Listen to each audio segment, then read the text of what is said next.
Today is July 31st, and it's day number 42 of this motorcycle expedition, and I'm up here in Bella Coola, British Columbia. The campsite was wonderful. The mountains, the river, the rainforest. And I really took my time lingering at the campsite and trying to soak in as much of the beauty of that environment as I could.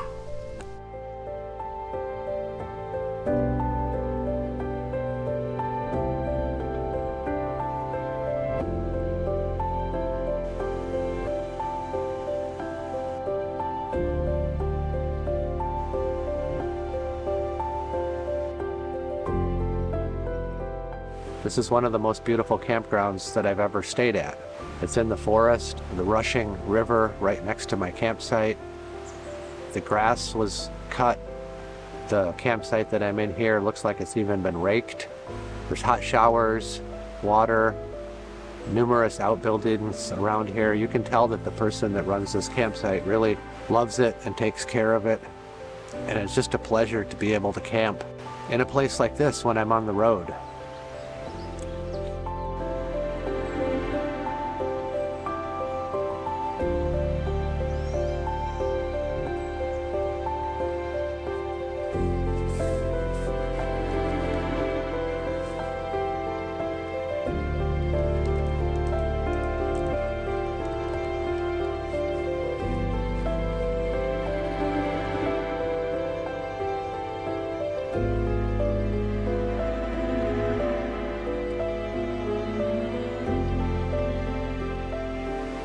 The table that I'm sitting at is under these large trees that keep dropping, little pine cones of sort, but they keep falling on the ground all around me.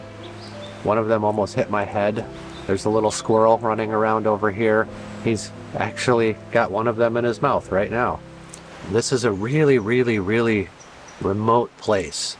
This is a place that is off the beaten track that you just don't get to very easily. But I made it here, and it's a real high point of this journey. This is a place I've been wanting to come to for a really long time. And as you can see, this is truly a beautiful place. This is wild, this is rugged, this is where the mountains meet the sea. There's towering mountains in every direction. And the inlet, the ocean that I came in yesterday is here. The Bella Coola River is here, and I'm ready to begin day number 42 on this trip to take the long road back to the main road, inland. I'm on the ground in the forest here because I'm looking at these bear tracks. I can't be sure, but this definitely looks like it could be a big bear paw. To me, it seems like there's 1, 2, 3, 4, maybe 5 claws, and then a big print right there. And there's others around here, so that could be a bear paw print. Some facts about bear safety. It says bear country begins the minute you set foot outside of your vehicle. Most bears will try to avoid people. They attack when they feel threatened or when they have learned to scavenge food from the people in their campsite. Should never approach or feed a bear. That's what a grizzly bear paw looks like, and that's what a black bear paw looks like. And this is maybe 50 feet away from where my tent is pitched. But there are definitely a lot of bears around here. And you can see evidence of these bear paw prints in the mud right here. I was told that the bears come down to the river right here, and they saw them the night before last.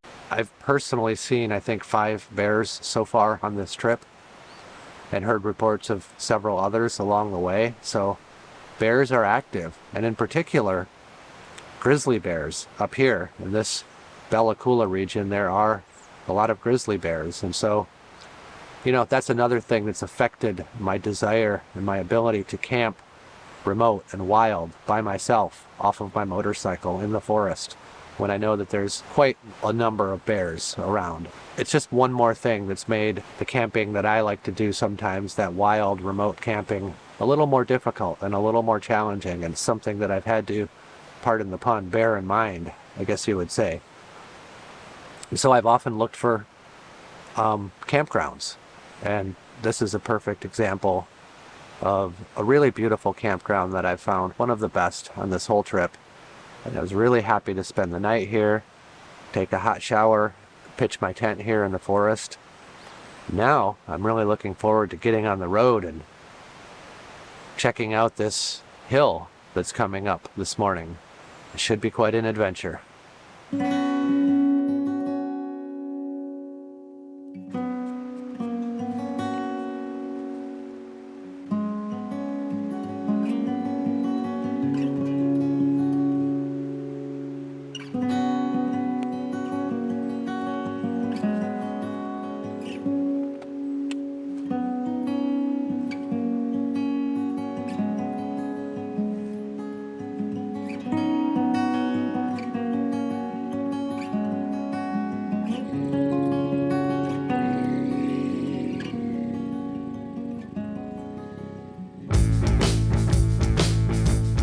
We're in a spectacular part of the world, and we should have an amazing scenic journey today, my friends.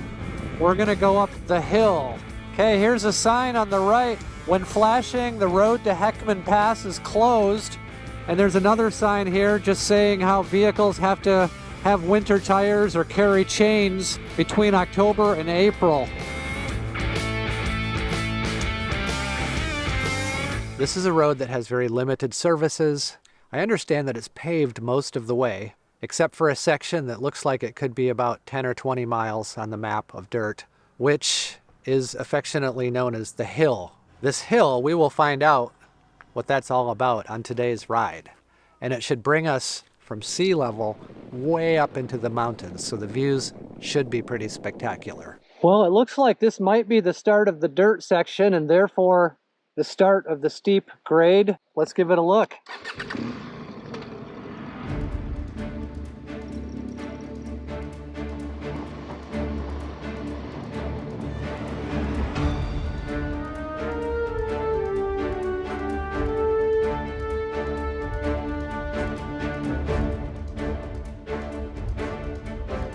I've been working my way up this hill for about a half an hour now. I've been going kind of slow because I've been taking some pictures along the way. I just stopped at this pullout on the side of the road to just be present to the grandeur.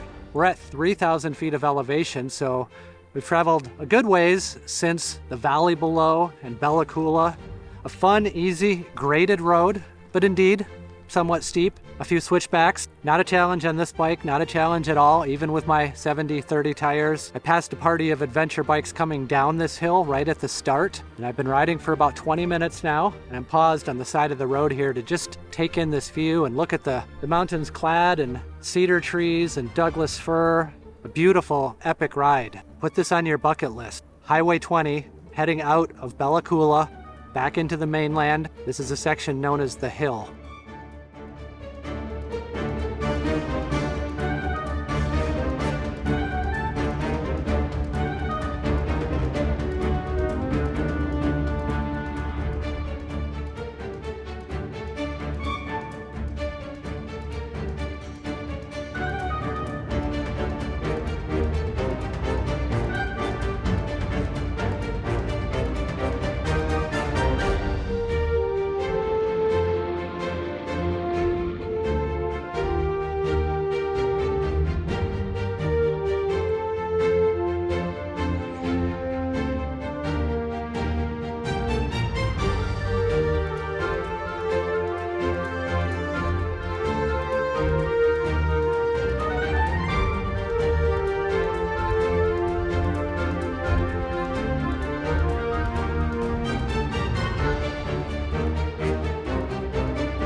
Absolutely stunning. Let's continue on and see how much higher we get in elevation. I'm curious because it looks like the switchbacks have ended and they're usually in the steepest sections. How's it going? Good, how are you doing? I'm doing good. See anything interesting? You just get off the ferry? Yesterday. Good luck, man. Yeah, You got a nice road ahead of you. There's about another, I don't know, 40K of dirt. Okay. Nice big hill to climb up there. Another nice big hill? A big hill. Oh, Yeah. this wasn't the big one. No. Oh. Well, I don't know. There's 14% grades. Oh, good. Yeah, All right. yeah, yeah. All right, I better get going. Yeah, yeah. Take care. Yeah, good luck to you.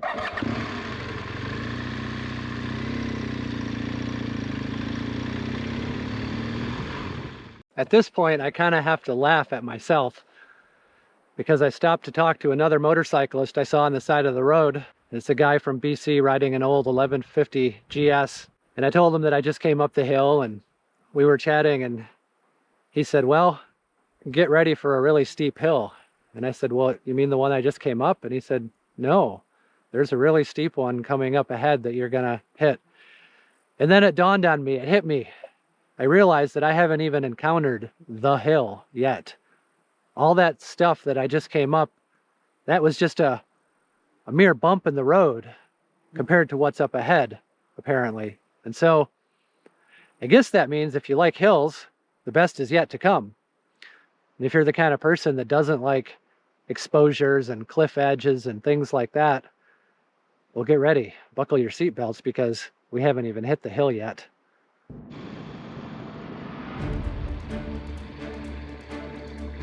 I am at Heckman Pass Summit, but it has been a mere short 4 kilometers since I met the gentleman on the side of the road who told me that the hill was yet ahead.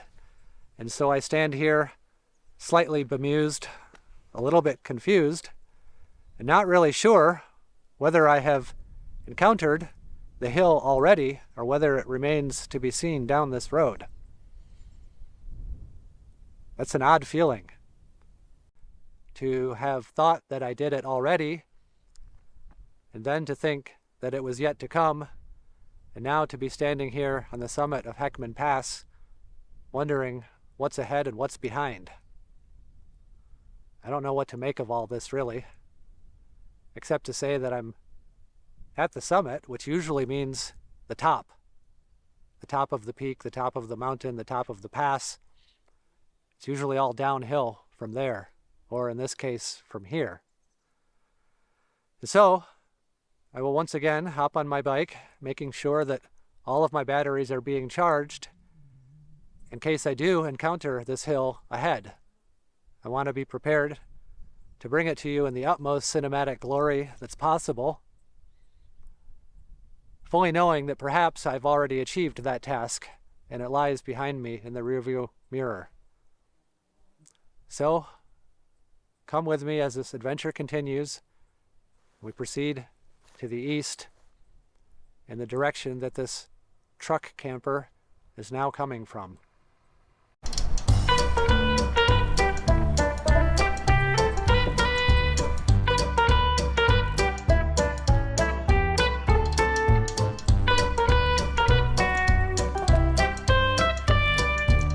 I think that the tourism board here in Anaheim Lake needs to be updated.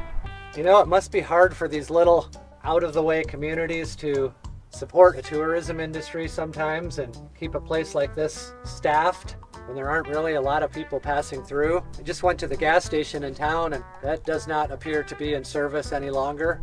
This is just one little remote rural community on the road between Bella Coola and Williams Lake. After having climbed up the infamous hill this morning, the hill that kind of remains a mystery to me. I'm not sure exactly what happened there, but thought I was on the hill, then I thought I wasn't on the hill, then I realized that I had already done the hill, and then I was on top of the hill. And now I'm here. Pretty soon I'll be there.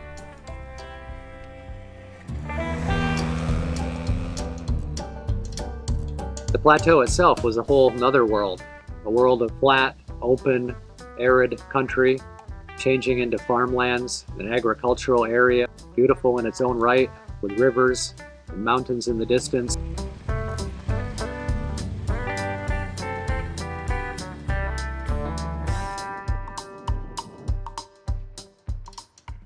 Well, I'm not really that surprised that it doesn't work. When was the last time you pulled over on the side of the road and found one of these that actually had a telephone inside that worked? It's been a long time for me, but it does remind me of the days of yore when on a trip like this, I would indeed have to stop on the side of the road in one of these telephone booths and call home and fill in my loved ones with the details of my trips, standing here with a pocket full of quarters and loading the machine. But those days are long gone, and we've moved on to bigger and better and more complicated telecommunication systems. Here's a sign about something called the Cow Moose Sign Project, which is intended to promote the protection and respect of the cow and antlerless moose. Please respect the cow moose. She is necessary for a healthy future moose population. Sponsored and approved by responsible hunters and non-hunters of Region 5. Let's work together to bring the moose population back to this area.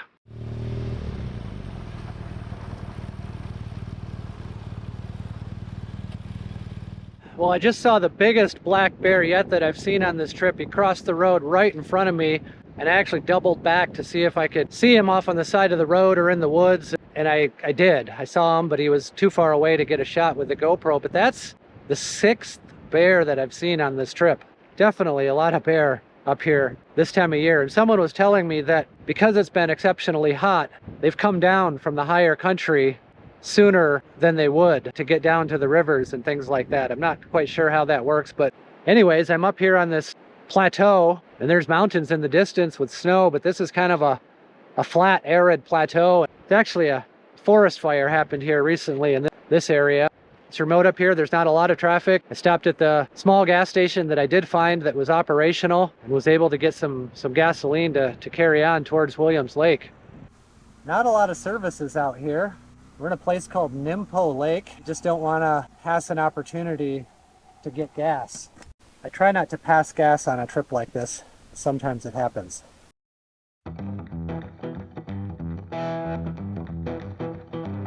Now I'm looking for the perfect position to put my powerful little GoPro camera into to record this agricultural nirvana that we seem to be driving through here. Perfectly green pastures, outbuildings, log homes, farm implements, and this meandering road. You can see the wind rippling off the lake, blowing leaves in the trees. It smells like agriculture. That's one of the things that you really notice on a motorcycle is the smells and the changes in temperature.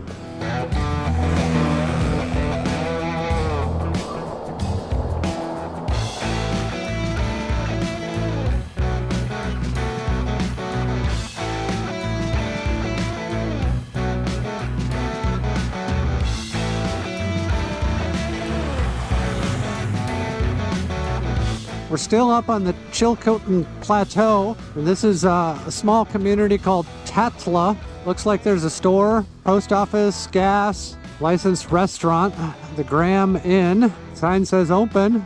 We're gonna inquire within, see if they can serve this world-weary traveler from the desert.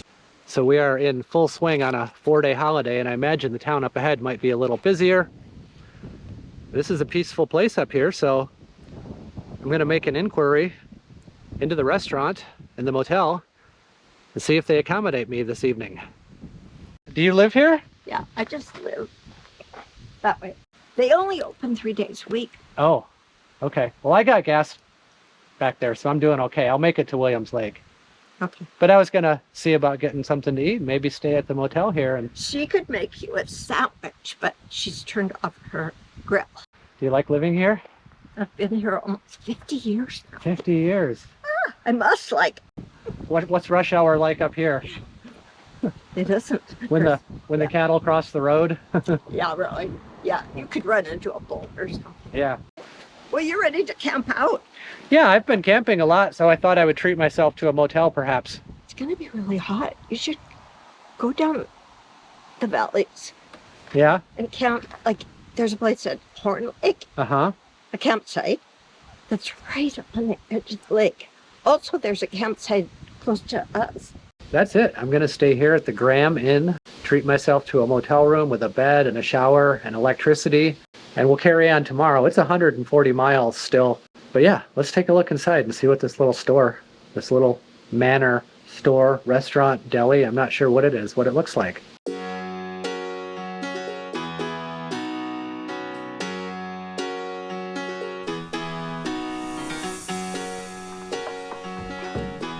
What's your name? D. D. I'm Sterling. Nice to meet you. Nice to meet you. It's like a little deli in here. Here's the liquor storage room. This must be the restaurant area. This is cool. It's like walking back in time. I sense some kind of German influence here with the schnitzel, and like this room just sort of reminds me of something German. Indeed, the owner is German. It's been owned by Europeans over the years. Everyone who's owned it or who even began the business a long time ago have been European. This is my room right over here.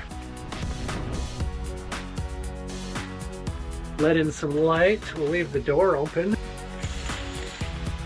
Well, this works for me. I mean, compared to how I've been living, this is actually kind of a palace. Oh, I have a new friend. Hi. What can I say about this dinner except that it was one giant plate of food? Schnitzel, macaroni salad, coleslaw, toast, and a couple of German beers to wash it all down. So at this point, I'm feeling full, I'm feeling nourished, clean, healthy, happy, all of the good things. And on top of that all, I feel like I was able to achieve something of the vision that I had hoped for these kinds of videos from the road. Something that documents the reality of this kind of travel, but also the beauty of the world that I'm traveling through. And I hope you agree. I hope that you've enjoyed this episode from the road and that you'll come back for more, because I still have about 10 days or so to get back to my home in southern Arizona, and I'm way up in the middle of British Columbia right now. I hope you've enjoyed this episode. I'm going to finish my beer, pet the cats, gaze out at the lake, charge my batteries, download some media, and get a good night's sleep. Take care.